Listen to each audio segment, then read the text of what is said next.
Nigga, I'm bye. That was it. That's it right there.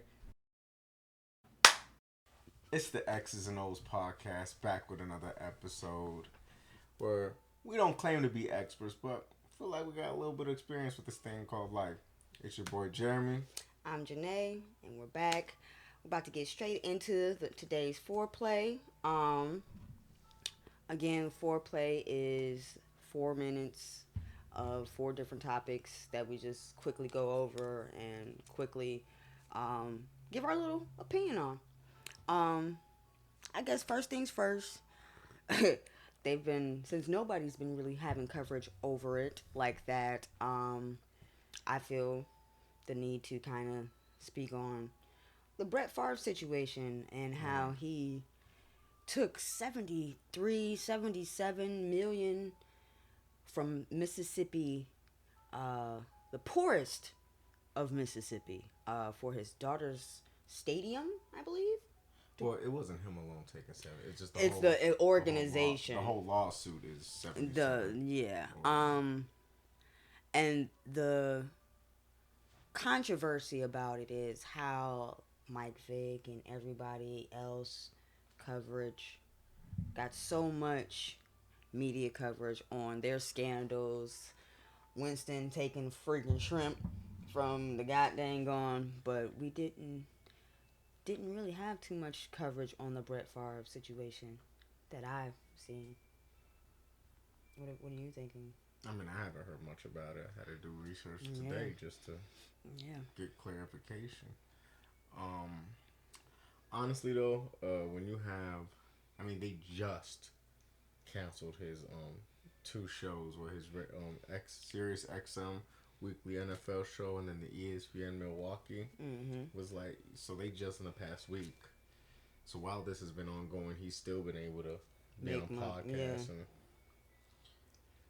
But for me personally, again, it's one of those don't surprise me when you read on how the other people that are involved, like the director of human resources, um, services, It's a whole yeah, like you got politicians, and politicians have connections with media. So I mean, if the Winston case, if Winston still in crab legs, would have also had like a senator's son next to it, I doubt it would have got much publicity. If Michael Vick would have had, I mean, a politician within his dogfighting dog ring. right? You know what I mean? You probably wouldn't have heard as much publicity. So when you think about it from that aspect, it's probably not too surprising on why things aren't being broadcasted or publicized like that. Yeah, I agree. It's always some political tie of why everything is hush hush. So, um, That's true. He ain't got nothing else on the I subject. I mean, I because I don't. know it was more than just his daughter's volleyball stadium. I know he was also trying to get a indoor football facility to help with recruiting for Southern Miss because he was also trying to recruit Deion Sanders' Yeah, son. Um, I did hear Dion say something about that. and I think what again was just reading and brushing up on this, so this is all fresh on your boy mind Mm-hmm. because I think court documents were just submitted. Where text messages where he has text messages talking about, hey, they're not gonna find out about this, are they? Again, guys, let's just sweep this under the rug. Oh man. All right. Next foreplay was: do you think that not just women, but people, men and women, people in general, they wait until they get their money up to stay in? They'll stay in a situation until they'll get their money up, and then once they get their money up, they're gone.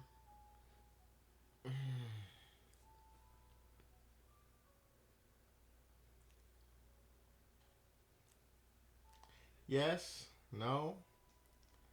I mean, it's Like, you know what I mean? I mean, I definitely get it. I definitely understand. It's just I'm over here thinking, like, Do we? not only women, but just men in general. And that you, Like, or possess yeah, the emotional I was about to say, if a woman, intelligence or the emotional, how should I put it, agility to not, like, explain further what you mean. Because, I mean, all a right, man catches a woman cheating, he's not about to just sit there and, like, you know what? no, but what a man would do is he'll stay in a toxic relationship. It's not so much the cheating, but if she's the breadwinner and she's always a nagging and all that type of stuff, and everybody knows, like, why are you with her? Why you keep nagging? Like, bro, it's toxic. He'll stay with her. Like, man, I gotta get my money up. Some people will just stay in general, but usually let me get my money up. Once I'm up, bro, I'm out of here. A woman, on the other hand, can catch a man cheating, know he cheating. Like, okay, bet. All right. Wait till she put all her call her girls. Yeah, I need this. You know what I mean? You got this lined up for me. All right, you know who can do this for me? Okay, cool. Won't say nothing. Just waiting for that one opportunity, that one next fight. Bet I'm gone. You don't think that's true? I thought it was a very interesting perspective on it. I'm like, I really didn't. Yes, I mean, because the question is, do they? Do men and women, like, yes. Mm-hmm. Now, the frequency of the percentage that happens, I would probably still put low. Like, we're talking about 30%, because we're just, I don't know.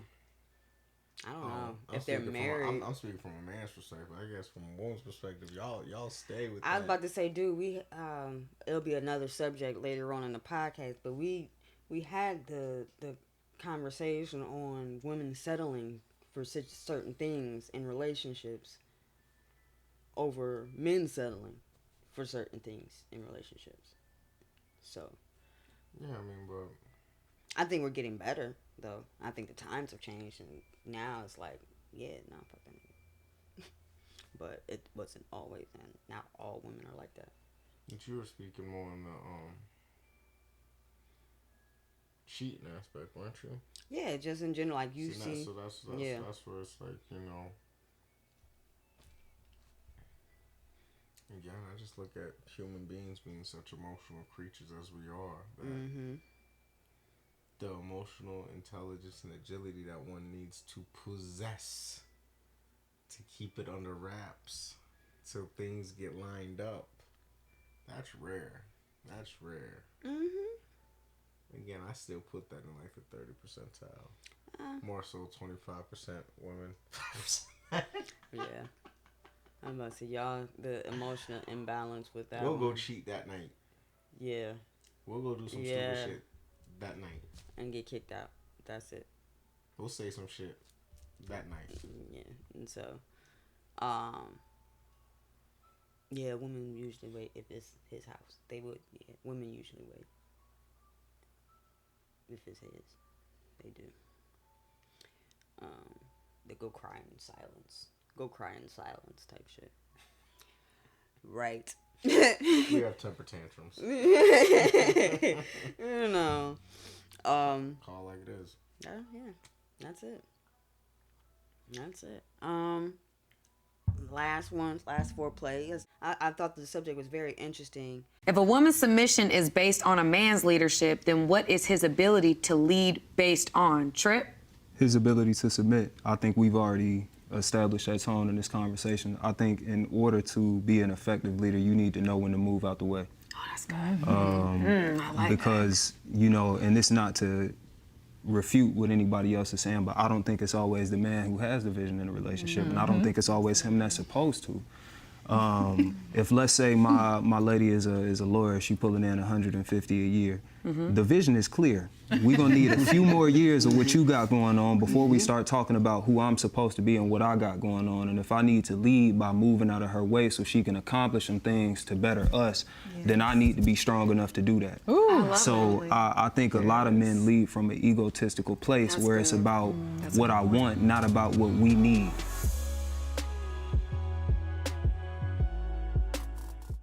thought dude's answer was pretty legit.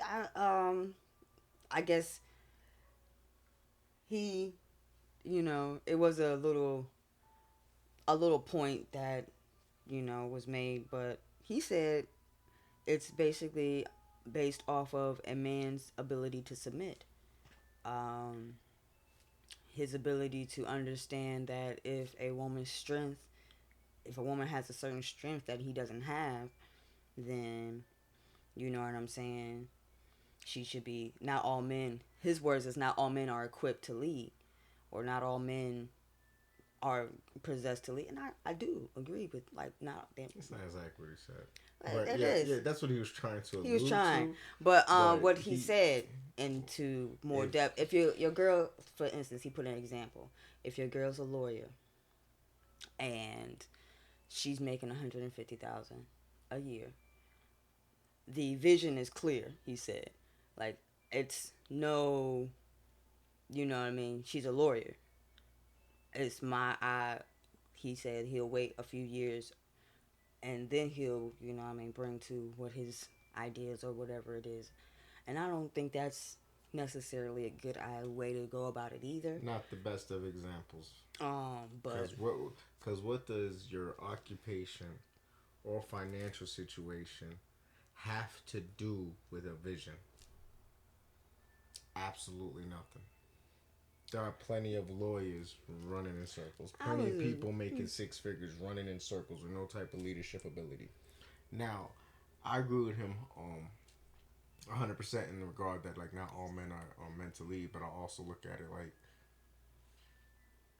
when you're in a position of leadership, it's not so much submission is part of it, but I look at it as delegation. You gotta understand yourself as well as understanding who you're with, who you're working with, who your spouse is, as far as like what are my strengths, what are her strengths. You know what I mean? In the scenario that he gave with the if he's with a woman that's a lawyer, maybe she's good at negotiating. mm-hmm. So when we go and we're about to get these his and her cars, maybe she should be the one haggling down the price, negotiating for a better price or rate or whatnot, and not me. Like there are situations where I gotta let her lead according to her strengths. You know what I mean? So, and then in other avenues, I might be, you know what I mean? But it's understanding each other's strengths. Each other's strengths and allowing the other one to shine. You know what I mean? To operate in that strength. Well, okay.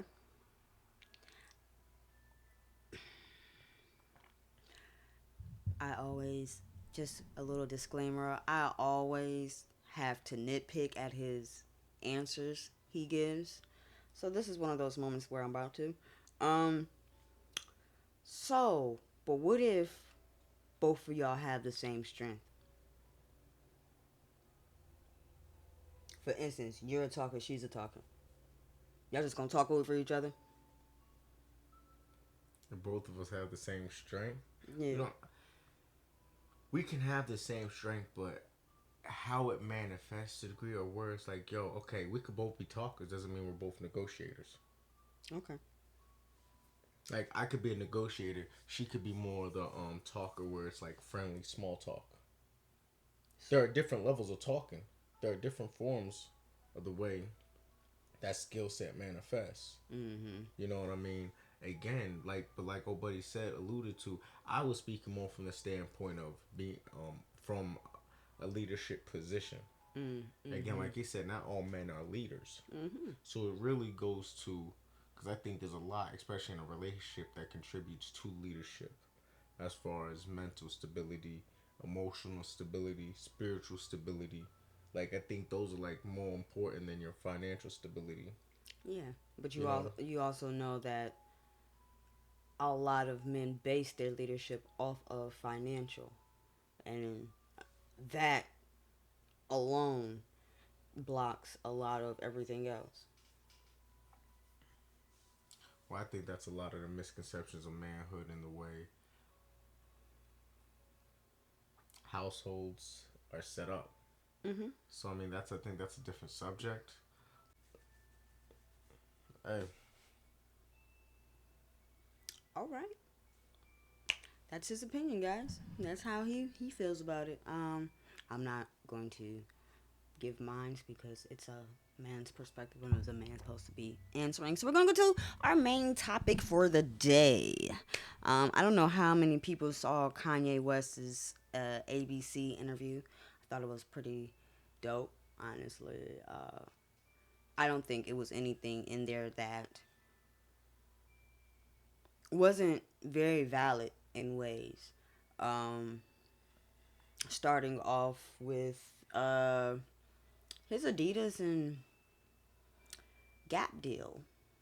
With Ye. I mean, it was supposed to be a 10-year deal with Adidas and Gap. Why did you want to terminate it?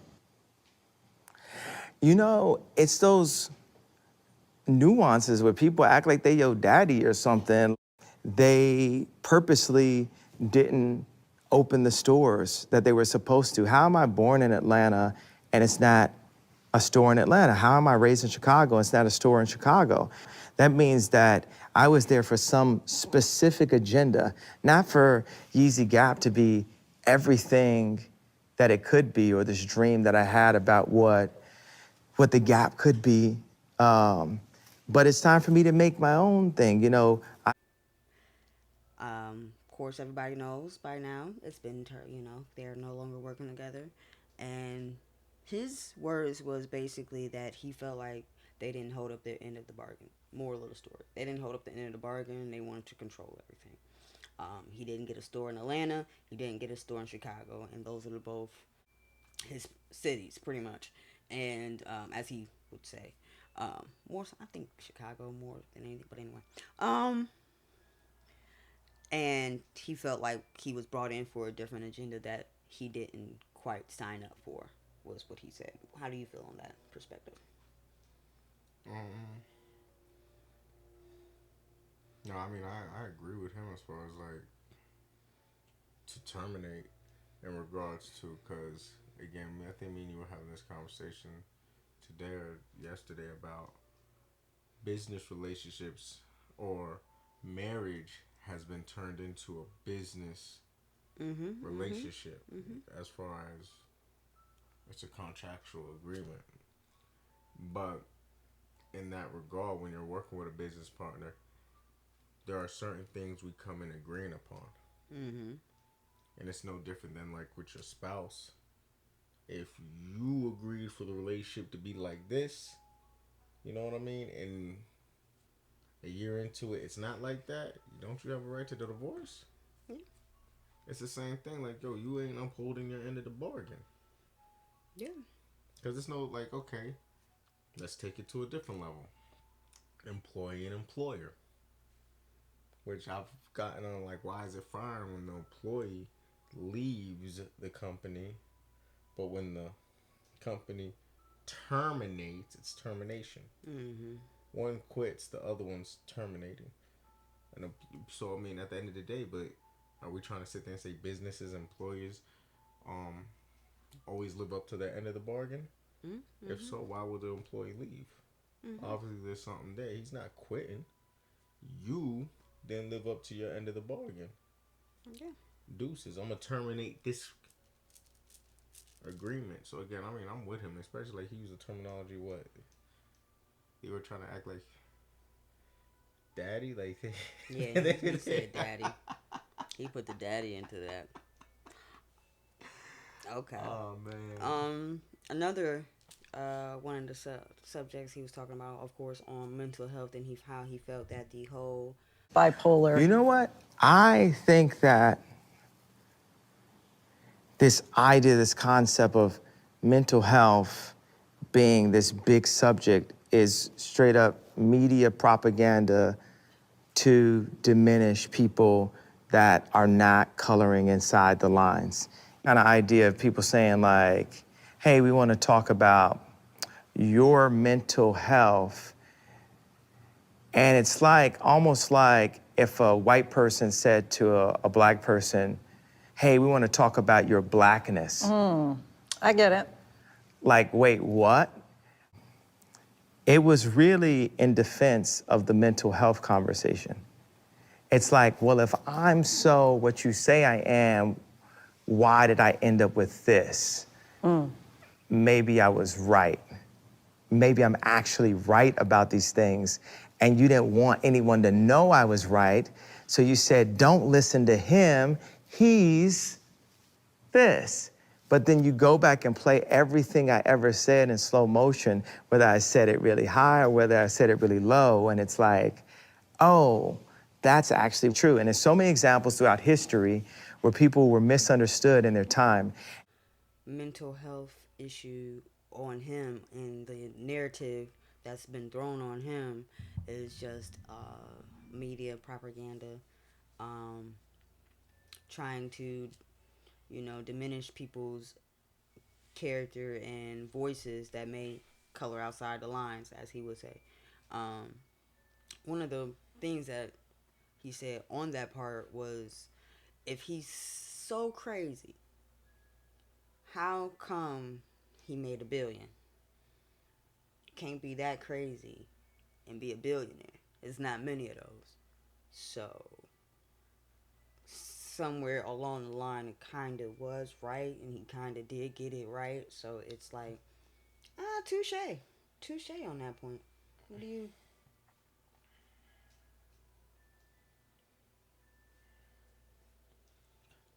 He also had like another comment in there talking about people want to sit there and say, let's talk about your mental health. That's like going up to a black church and like saying, like, Let's talk about your blackness. Yeah.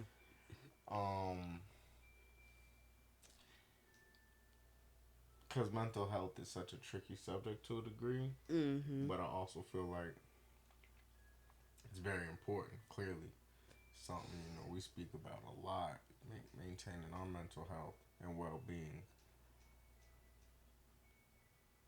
I understand what you're saying. I do think you could reach his status and be crazy. Because my whole thing is, your mental health can be A1 on the accumulation of wealth, but upon accumulating wealth, or after a certain amount of time on that pathway, yes, you can drop a screw or two. Now, that's not saying he was perfect. No. But I'm it's just just saying, I'm based off what he's saying. Yeah. But I do think that as far as media propaganda, I do agree with that does get used. I think mental health's more like a buzzword of our time. Yeah. You know what I mean? In regards to trying to discredit other individuals. But at the same time, like I said, no, he was right. He was right in that regard. Yeah. Because that's just something in history, throughout history, as far as people who think outside the box are considered crazy. Of course. People we have called crazy in times past, we now look at as heroes and legends. You know what I mean? Or we put them in our history books. So, yeah. Very interesting conversation. If you haven't listened to it, you should go ahead and listen to it. Yeah. Continuing with the Kanye interview, he had a thing where Black Fathers Mattered, and the interviewer basically was asking.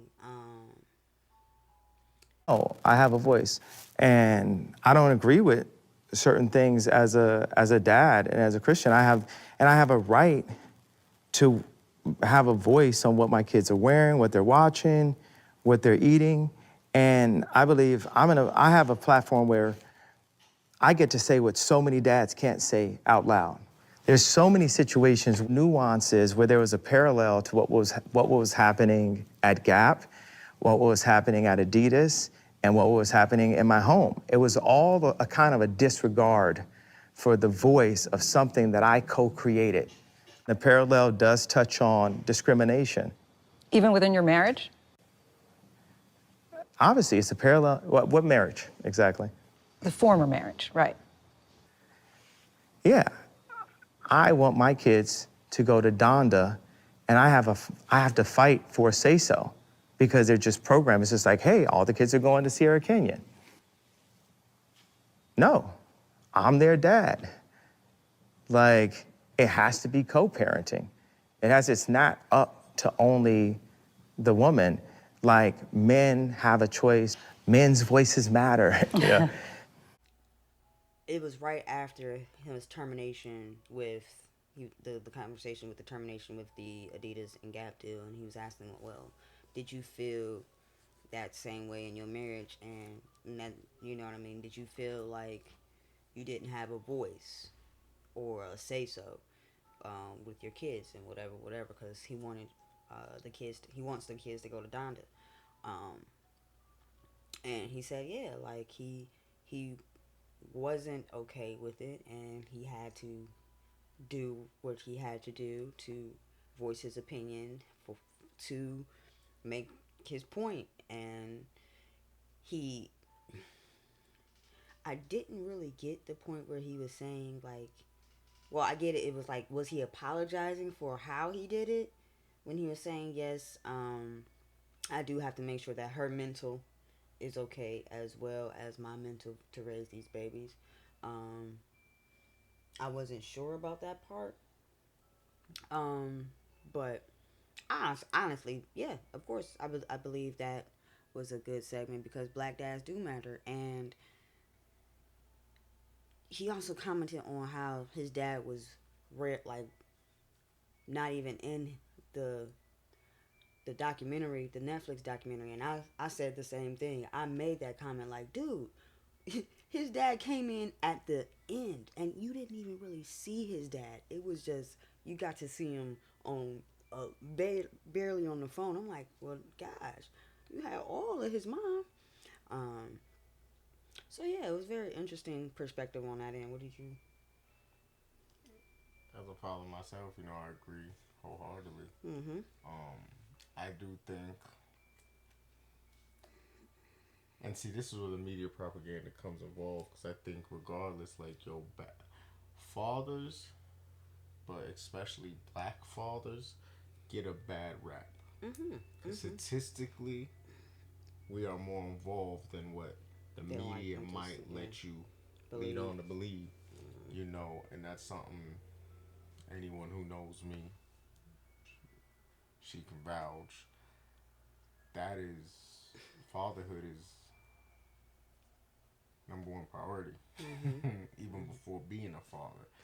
And I do believe, because again, me and her, we still bump heads. Just because we doing a podcast together, just because we To this day. doing business together, To this does day. not mean we ain't sitting here bumping heads. It's pretty intense. Um, It's pretty intense.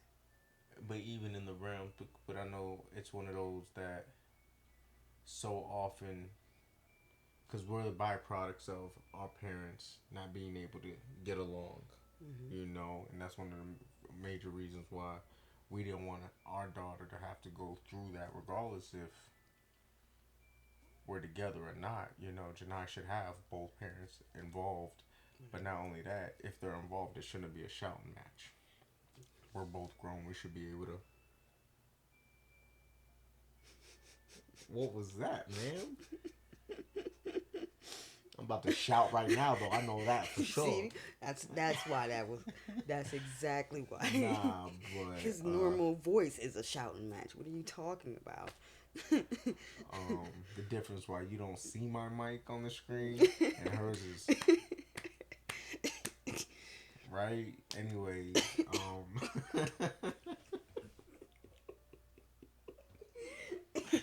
I see what you did there. I see. anyways, Okay. All right. Okay.